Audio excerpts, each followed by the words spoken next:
मैंने पिछले लेक्चर में आपको वाणिज्य बैंकों के कार्य समझाए थे और इसमें मैंने स्पेशली ये बोला था कि वाणिज्य बैंक वे सभी कार्य करते हैं जो सामान्य रूप से एक बैंक भी करता है। इसके अंतर्गत हमने वाणिज्य बैंकों के कार्यों को 5 कैटेगरीज में डिवाइड किया था। उसमें फर्स्ट था हमारा प्राथमिक या परंपरागत कार्य, जिसके सारे पॉइंट्स हम लास्ट लेक्चर में डिस्कस कर चुके थे, जिसमें मैंने आपको बताया था कि प्राथमिक या परंपरागत कार्य व्यापारिक बैंकों के उसमें 2 कार्य मेन सम्मिलित किए जाते हैं। पहला है जमाएं स्वीकार करना और दूसरा था लोन देना। इस तरह से हमने प्राथमिक या परंपरागत कार्य पूरे कंप्लीट किए थे।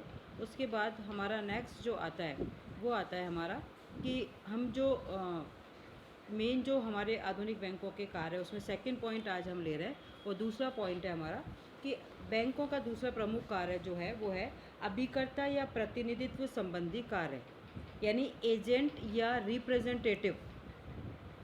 रिप्रेजेंटेटिव संबंधी कार्य भी व्यापारिक बैंक और सामान्य बैंक करते हैं। व्यापारिक बैंक क्या करते हैं कि अपने ग्राहकों के अभिकर्ता के रूप में, एजेंट के रूप में कार्य करते हैं और उन्हें बहुत सारी सेवाएं प्रदान करते हैं। हालांकि इन सेवाओं के बदले में बैंक निर्धारित शुल्क वसूल करता है और कुछ सेवाएं बैंक अपनी तरफ से निःशुल्क भी प्रदान करते हैं। तो ऐसे कौन कौन से कार्य जिसमें बैंक एजेंट के रूप में काम करता है, उसमें पहला है हमारा चेक, विनिमय बिल और अन्य साख पत्रों के भुगतान का संग्रहण, collection of cheque, bill of exchange and other letter of credit. Bank अपने ग्राहकों के द्वारा जमा कराए गए चेक, विनिमय बिल, हुंडियाँ और साख पत्रों का भुगतान प्राप्त करता है। वे अपने ग्राहक के प्रतिनिधि के रूप में साख पत्रों का संग्रहण करके उसके खाते में जमा कर देते हैं। सामान्य रूप से यह कार्य बैंक द्वारा निःशुल्क किया जाता है, लेकिन यदि बाहर के कोई साख पत्र है उनके संग्रहण के लिए बैंक को शुल्क ले लेता है। यानी बैंक क्या कर रहा है कि अपने ग्राहक के द्वारा जो जमा कराए गए चेक है, विनिमय बिल है, हुंडियाँ हैं, साख पत्र है, उनको एजेंट के रूप में उनका संग्रहण करता है और उसके खाते में वो जमा करा देता है। और सामान्यतः यह कार्य जो होता है वो निःशुल्क किया जाता है। दूसरा है चेक, विनिमय बिल और अन्य साख पत्रों का भुगतान करना, payment of cheque, bill of exchange इत्यादि। बैंक अपने ग्राहक के प्रतिनिधि के रूप में ग्राहक द्वारा लिखे गए साख पत्रों का भुगतान करता है और वह राशि ग्राहक के खाते में नाम लिख देता है। अनेक बार बैंक अपने ग्राहक की ओर से विनिमय बिलों को स्वीकार कर नियत तिथि पर भुगतान करने का कार्य भी करते हैं। यानी चेक, विनिमय बिल और साख पत्रों का ये दोनों प्रकार से काम करते हैं। यदि ग्राहकों के द्वारा जमा कराए गए हैं तो भी वो इनको उसमें कलेक्ट करते हैं, और यदि किसी को भुगतान करना है ग्राहक के द्वारा तो भी वो उसको ग्राहक के खाते में नाम लिख दिया जाता है। तीसरा पॉइंट है हमारा ग्राहकों के लिए भुगतान प्राप्त करना। बैंक अपने ग्राहक के लिए किराया, ब्याज, ऋण की किश्त, पेंशन, लाभांश आदि की वसूली का कार्य भी करते हैं और यह रकम ग्राहक के खाते में जमा कर देते हैं। चौथा पॉइंट हमारा ग्राहक की ओर से भुगतान करना। जिस प्रकार बैंक ग्राहक के लिए भुगतान प्राप्त करता है उसी प्रकार बैंक ग्राहक की ओर से किराया, ब्याज, लाभांश, ऋण की रिश्ते, बीमा प्रीमियम, कमीशन आदि का भुगतान भी करता है। ऐसी रकम ग्राहक के खाते में नाम लिख दी जाती है और इन कार्यों के लिए बैंक कुछ कमीशन भी वसूल करता है। पाँचवा पॉइंट है धन का हस्तांतरण। बैंक अपने ग्राहक के आदेशानुसार उसकी सुविधा के लिए धन को एक स्थान से दूसरे स्थान पर भेजने का काम भी करते हैं। इस कार्य के लिए बैंक ड्राफ्ट, डाक व तार हस्तांतरण की विधि अपनाता है। इसके लिए भी बैंकों के द्वारा कुछ शुल्क लिया जाता है। छठा पॉइंट है अंशों और प्रतिभूतियों का क्रय विक्रय, purchasing and selling of securities. Bank अपने ग्राहक के प्रतिनिधि के रूप में उसके लिए अंशों और अन्य प्रतिभूतियों का क्रय विक्रय का कार्य भी करती है। सामान्य रूप से ग्राहक की अपेक्षा बैंक को शेयर बाजार की अधिक जानकारी होती है और वह ग्राहक के हित में अंशों और अन्य प्रतिभूतियों का क्रय विक्रय करते रहते हैं। इसके लिए भी बैंक अपना कमीशन लेते हैं। सेवेंथ पॉइंट या सातवां पॉइंट है हमारा प्रबंधक, प्रन्यासी और निष्पादक के रूप में कार्य, functions as a manager, trustee and executor. Bank अपने ग्राहक के आदेश पर उसकी संपत्ति के विभाजन, व्यवस्था और प्रबंधक आदि का दायित्व भी उठाते हैं। वे अपने ग्राहक की वसीयत को भी क्रियान्वित करने का कार्य करते हैं। बैंक अपने ग्राहक की ओर से न्यायालय व अन्य सरकारी आदेशों को क्रियान्वित करने के लिए भी कार्य करता है। 8वां पॉइंट है हमारा अभिगोपन का कार्य, अंडरराइटिंग फंक्शंस। बैंक बड़ी औद्योगिक और व्यापारिक इकाइयों के अंश और ऋण पत्रों के अभिगोपन का कार्य भी करता है। इससे कंपनी को न्यूनतम पूंजी मिलने की गारंटी प्राप्त हो जाती है। यदि कंपनी के अंश और ऋण पत्र जनता द्वारा पर्याप्त मात्रा में नहीं खरीदे जाते तो बैंक स्वयं इन्हें क्रय कर लेता है। इससे एक और कंपनी के प्रति जनता का विश्वास बढ़ जाता है और दूसरी ओर कंपनी को न्यूनतम पूंजी प्राप्त होने की गारंटी मिल जाती है। अभिगोपन कार्य के लिए भी बैंक कुछ कमीशन लेता है। इसके अलावा भी बैंक ग्राहकों के आदेशानुसार अन्य कई एजेंसी फंक्शंस भी करता है। उसमें पासपोर्ट, विदेशी विनिमय आदि के संबंध में भी आवश्यक पत्र व्यवहार का कार्य भी ये करते हैं। ये हमारा दूसरा पॉइंट अभिकर्ता या प्रतिनिधित्व संबंधी कार्य। इसके अलावा हमारा तीसरा जो मेन पॉइंट आता है फंक्शंस का, वो आता है सामान्य उपयोगी कार्य। यानी बैंक ग्राहकों का पैसा जमा करता है, उन्हें लोन देता है, उनके एजेंट या रिप्रेजेंटेटिव के रूप में कार्य करता है। जबकि हम तीसरे फंक्शन में पढ़ेंगे कि इसके अलावा बैंक सामान्य उपयोगी कार्य भी करते हैं, यानी अपने ग्राहकों को कई सामान्य उपयोगी सेवाएं भी प्रदान करते हैं, जिसमें निम्नलिखित है। पहला या फर्स्ट, धन व संपत्तियों की सुरक्षा, safe keeping of valuables. Bank अपने ग्राहकों की बहुमूल्य वस्तुएं जैसे आभूषण, सोना, अंश, ऋण पत्र, जमा की रसीदें, महत्वपूर्ण दस्तावेज आदि को सुरक्षित रखने के लिए भी लॉकर्स की सुविधाएं प्रदान करते हैं और इसके लिए बैंक एक निश्चित वार्षिक शुल्क वसूल करते हैं।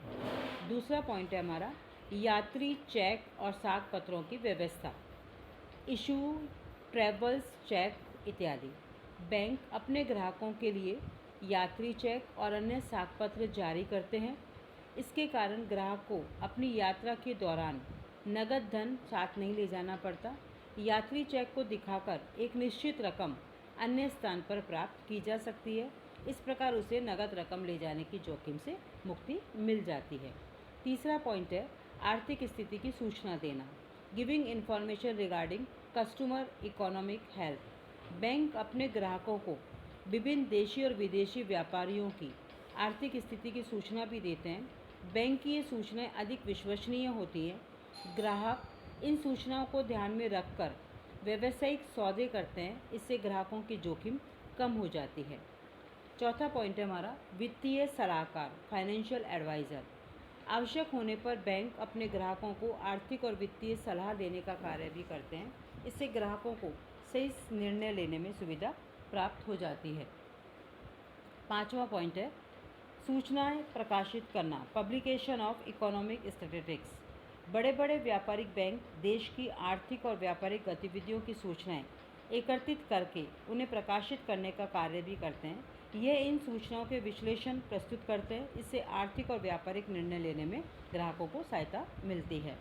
6 पॉइंट है विनिमय पत्रों को स्वीकार करना, accepting bill of exchange. Bank अपने ग्राहक की ओर से उस पर लिखे गए विनिमय पत्रों को स्वीकार कर निश्चित तिथि पर भुगतान करने का दायित्व भी स्वीकार करते हैं।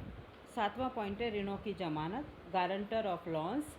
बड़े व्यापारिक बैंक औद्योगिक और व्यापारिक इकाइयों द्वारा लिए जाने वाले राष्ट्रीय और अंतर्राष्ट्रीय ऋणों के लिए गारंटी देने का काम भी करते हैं। इससे औद्योगिक और व्यापारिक इकाइयों को ऋण प्राप्त करने में आसानी हो जाती है। 8वां पॉइंट हमारा व्यक्तिगत साख, प्रोवाइडिंग इंडिविजुअल क्रेडिट। बैंक अपने ग्राहकों की व्यक्तिगत साख पर उन्हें उपभोक्ता ऋण भी प्रदान करते हैं।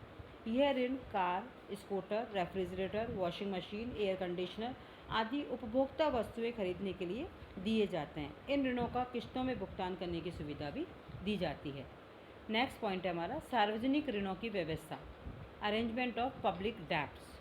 व्यापारिक बैंक केंद्रीय बैंकों के प्रतिनिधि के रूप में सरकार द्वारा जारी किए गए ऋण पत्रों की बिक्री का कार्य भी करते हैं।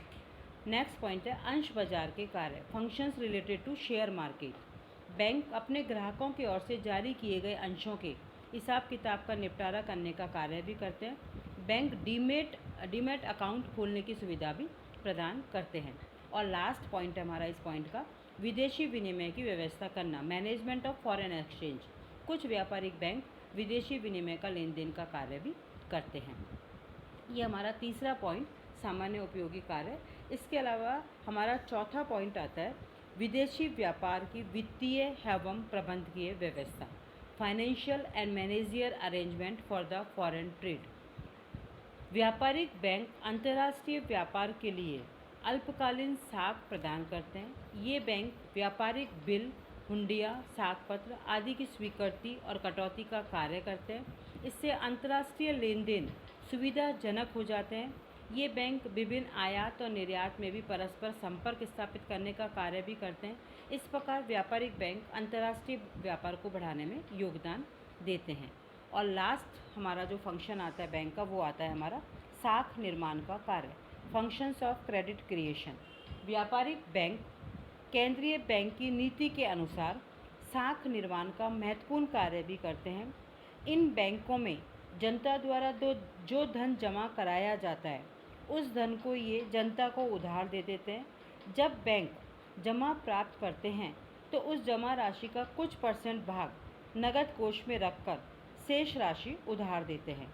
ये ऋण राशि ऋणी के खाते में जमा की जाती है। इस प्रकार ऋण जमाओं को जन्म देते हैं। इन जमाओं के आधार पर बैंक पुनः ऋण दे देते हैं। इस प्रकार जमा से ऋण और ऋणों से जमाओं को प्रोत्साहन मिलता रहता है। इसे बैंक द्वारा साख निर्माण कहते हैं। इससे मुद्रा की पूर्ति अप्रत्यक्ष रूप से बढ़ जाती है और व्यापारिक बैंकों के या व्यापारिक लेन देनों को बढ़ावा मिलता है। ये हमारे पूरे व्यापारिक बैंकों के फंक्शन, जिसमें मैंने 5 आपको मेनली बताएं। उनका बाद नेक्स्ट जो हमारा लेक्चर होगा वो आगे हम नेक्स्ट लेक्चर में डिस्कस करेंगे। आज के लिए इतना ही।